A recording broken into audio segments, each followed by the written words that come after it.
la perfusion de glucose et le sérum physiologique qui viennent d'être étudiés sont des exemples de mélanges homogènes. Un deuxième exemple nous est donné ici, un exemple de mélange hétérogène. Cet exemple, c'est le mélange d'eau et d'huile. Sur l'illustration, vous voyez bien que l'huile n'est pas mélangée avec l'eau.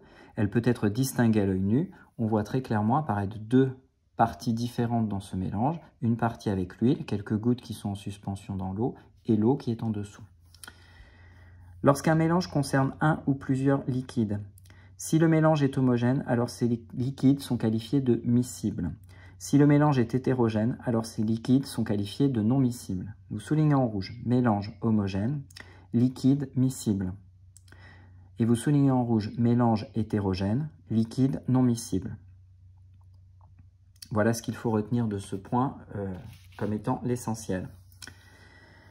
Une partie un peu plus complexe, la partie petit 4, analyse quantitative d'un mélange. Il est toujours intéressant de connaître plus ou moins précisément les proportions d'un mélange, que ce soit pour son utilisation ou pour sa fabrication. Si je prends un exemple d'actualité, les gels hydroalcooliques sont un mélange constitué d'eau et d'alcool. Afin de les fabriquer et de leur donner leur efficience maximale, il est nécessaire de respecter une certaine quantité d'alcool par rapport à la quantité d'eau. C'est ce qu'on appelle les proportions du mélange. Par conséquent, il n'est pas possible de réaliser un mélange hydroalcoolique avec n'importe quelle quantité. Et donc, le point qui est développé ici apparaît dans tout son intérêt, puisque cette quantité doit être donnée de façon précise et doit être réalisée également de façon précise.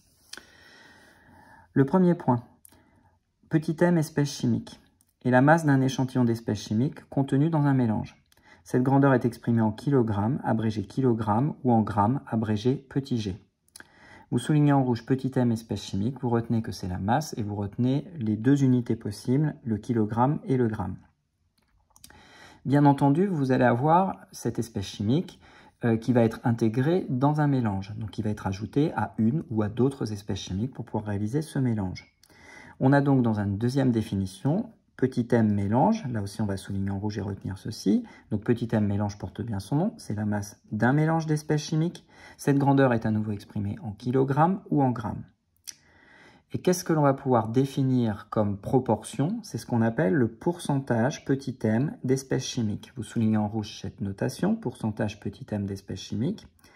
C'est le pourcentage en masse d'une espèce chimique contenue dans un mélange. Cette grandeur est exprimée en pourcentage abrégé %.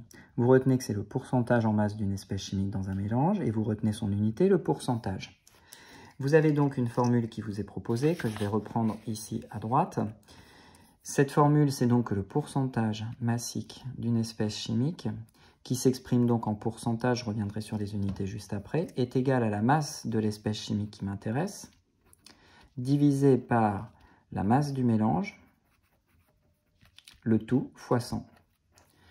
Vous avez donc ici une unité à gauche qui est le pourcentage, une unité de votre choix pour la masse qui est par exemple le gramme.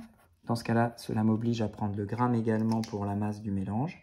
Et l'on obtient un pourcentage à la fin, c'est-à-dire en réalité une absence d'unité. Les deux unités se simplifient, mais on indique le fait qu'on ait fait une multiplication par 100 en notant cette unité, le pourcentage. Si je prends toujours l'exemple de la solution hydroalcoolique,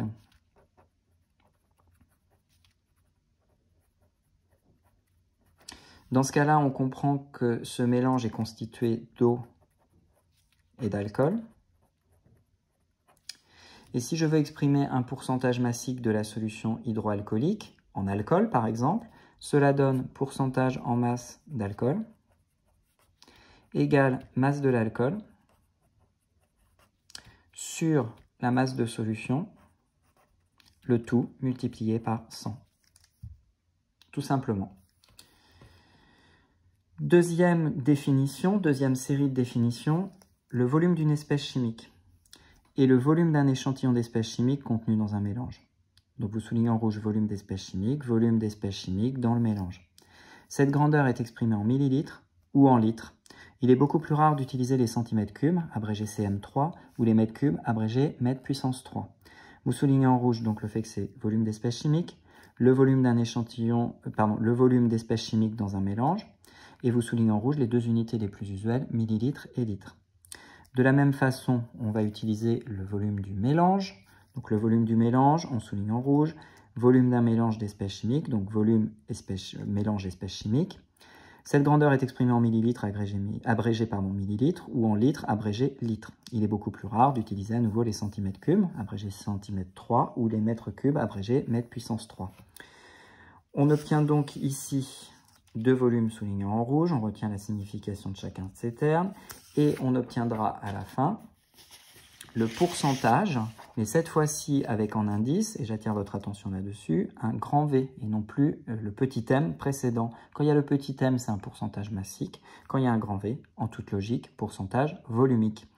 Toujours d'une espèce chimique, c'est le pourcentage en volume d'une espèce chimique contenue dans un mélange, donc on souligne ça en rouge, pourcentage en volume d'une espèce chimique contenue dans un mélange. Cette grandeur est exprimée en pourcentage, abrégé %.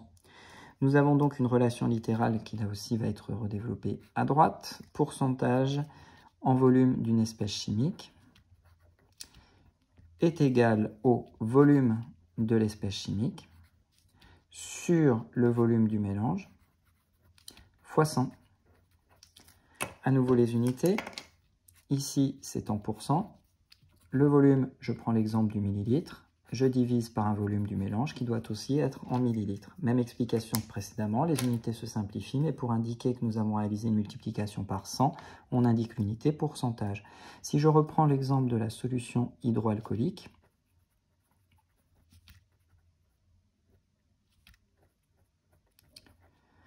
on se retrouve avec un pourcentage en volume d'alcool qui est égal au volume d'alcool divisé par le volume de la solution hydroalcoolique, le tout multiplié par 100.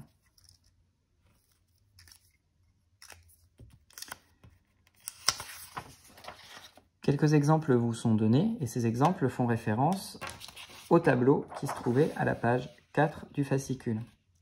En effet, sur la boîte contenant le sérum physiologique figure une mention 0,9%.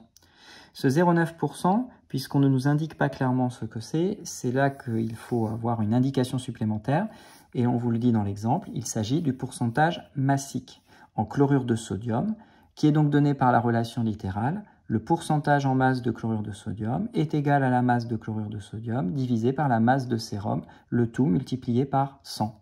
Nous avons donc, en toute logique, retrouvé la formule générale, mais appliquée à la situation concrète. Donc on ne retrouve plus masse espèce chimique, on ne retrouve plus masse mélange, mais on donne le nom concret de cette espèce chimique et du mélange. De la même façon, sur un autre exemple, cette fois-ci, l'air est un mélange de gaz dont les pourcentages en volume sont pourcentage en volume de N2, c'est-à-dire de diazote, égal au volume de N2 diazote sur le volume d'air fois 100, ce qui est de l'ordre de 78%. C'est un pourcentage que vous devez connaître puisque vous le manipulez en sciences de la vie et de la Terre. Et vous avez le pourcentage en volume du dioxygène, qui est égal au volume de dioxygène divisé par le volume d'air fois 100, qui est égal à 21%. Là aussi, c'est un pourcentage que vous devriez connaître, puisqu'il s'agit des deux gaz principaux présents dans l'air et dans l'atmosphère par conséquent. Et pour finir, évidemment, 78 et 21, ça fait, si je ne me trompe pas, 99%. Et les 1% restants, ce sont les autres gaz. Donc j'ai un pourcentage en volume des autres gaz, volume des autres gaz sur le volume d'air qui est multiplié par 100, qui est égal à 1%. Une petite remarque au passage, sur le flacon de la perfusion, figure une indication qui est plus complexe, c'est 5% W sur V. Donc il s'agit ici sur le flacon de la perfusion de glucose, la donnée notée W sur V signifie weight per volume. Il s'agit de la masse en grammes d'espèces chimiques pour 100 ml de mélange. Cette donnée est plus complexe à analyser et elle fera l'objet d'une étude complète dans le chapitre suivant, c'est-à-dire le chapitre 10 de chimie qui s'intitule « Les solutions aqueuses ». Petit 5. Manipulation de corps purs et de mélanges au laboratoire de chimie. Vous retrouvez un point qui a déjà été développé dans la correction de l'activité de chimie numéro 8. Par conséquent, je ne vais pas trop m'appesantir là-dessus. Je vais juste vous inviter à ressouligner en rouge les mots pictogramme, ainsi que barré dangereux pour le premier pictogramme et réécrire en rouge à la place que c'est toxique ou irritant. Il y avait d'autres possibilités, mais c'est les deux plus simples à mémoriser, donc à réécrire et à reproduire. Ce premier pictogramme est à connaître. Deuxième pictogramme à connaître également, inflammable. Le troisième, comburant, n'est pas à connaître. Le quatrième, explosif, n'est pas à connaître. Le cinquième, corrosif, est à connaître. Le sixième, toxique, est à connaître. Cancérogène, on ne retiendra pas. Dangereux pour les milieux aquatiques, je vous rappelle qu'on avait dit que je vous avais indiqué que vous pouviez retenir de façon plus simple que c'était dangereux pour l'environnement. Et enfin, gaz sous pression, on ne retient pas. On retient dangereux pour l'environnement, toxique, corrosif, combustible inflammable, pardon, et ici toxique, irritant. Ensuite, vous retenez qu'il peut y avoir des phrases H, donc les phrases de risque, phrases H, et les phrases P. Donc je n'avais pas insisté sur la notion de phrase P. Toutefois, vous avez exactement le même processus, c'est-à-dire que vous avez la possibilité de lire sur une étiquette les phrases H. On vous donnera la liste pour pouvoir les analyser et les résumer en un mot. Et vous avez la possibilité d'avoir des phrases en plus P. P, ça vient de l'anglais prudency, et c'est juste pour vous donner des conseils donc de prudence lors de l'utilisation d'une espèce chimique. Ce cours va s'achever maintenant sur un exemple qui vous est proposé, c'est l'étude complète du cyclohexane. Je vous invite à faire une pause sur cette vidéo pour pouvoir traiter cet exemple et revenir à la vidéo dans quelques instants après avoir fini cet exemple et pouvoir vous autocorriger. Si vous avez donc respecté l'idée de la pause, vous avez traité l'exemple du cyclohexane et vous avez identifié un certain nombre d'éléments sur l'étiquette du cyclohexane. Le premier des éléments consiste à voir les pictogrammes. Toujours la première chose à regarder, c'est visuel et c'est traité en premier. Grâce au tableau de référence, je vois que ce cyclohexane est inflammable. Je vois qu'il est cancérigène. Je vois qu'il est polluant. En un mot, voilà comment dire que c'est dangereux pour l'environnement. Je vois qu'il est accompagné d'un certain nombre de phrases H, donc je vais les nommer H225. J'ai la phrase H304. J'ai la phrase 315, donc H315. J'ai la phrase H336. Et j'ai la phrase H410. Je vais donc pouvoir conseiller à tout utilisateur du cyclohexane de constater qu'il est inflammable, de constater également qu'il est nocif en cas d'ingestion, mais ce n'est pas la peine de le signaler ici. H315, il est irritant. Je regarde dans mon cours à la page 6 pour pouvoir répondre à cela. H336 peut provoquer somnolence ou vertige, donc je vais juste noter un mot, vertige. H410, très toxique pour les organismes aquatiques, entraîne des effets à long terme, donc il est polluant. Je vois donc avec l'intégralité des informations que j'ai collectées que c'est inflammable, donc il faut le tenir à l'écart de toute source de flamme